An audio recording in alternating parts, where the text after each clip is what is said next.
Herbert Marcuse's one-dimensional man studies a society which is politically pacified by the labour for the production of and the consumption of waste and the satisfaction of false needs. I've chosen a piece of technology from popular culture, the mobile computer, as an example of a false need. Given that this piece of technology was not present when Marcuse wrote One-Dimensional Man, this is my first question. How does the state of technology today compare with what Marcuse described and based his analysis on?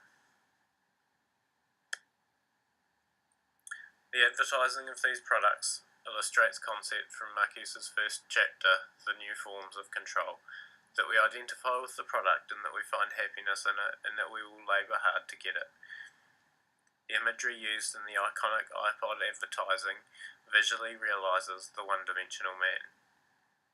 It symbolises youth, individuality and freedom. The masses too can be just like this. You can picture yourself as the black silhouette. Your private soundtrack is delivered personally to your ears. It plays John Lennon's Working Class Hero, or The Clash's White Riot, or The Offspring's Americana, while ironically cutting you off from the world around you and negating your ability to participate in any real revolution. All of these songs are still another cog in the same machine which traps us, despite their rebellious message. Marcuse argues this point on page 14, that forms of protest are assimilated as part of the status quo. Nevertheless, a form of protest is there, and this is my second question. Does the potential utility of these things in protest against the system which created them justify the waste of their creation?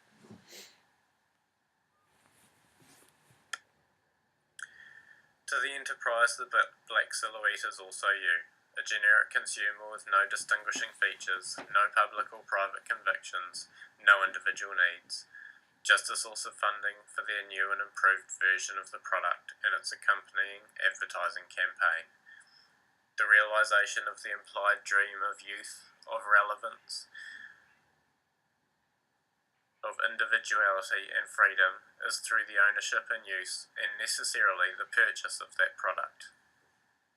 Our freedom is restricted to a few choices in that product group, the black one or the white one, the big one or the small one, or we might opt for a different brand with which we identify more closely.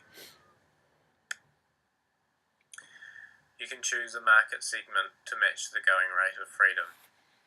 My third question is, given that each of us has a dollar value on our labour time, what impact does the price at which we buy a product have in our level of subjection to the consumerist society that Marcuse describes?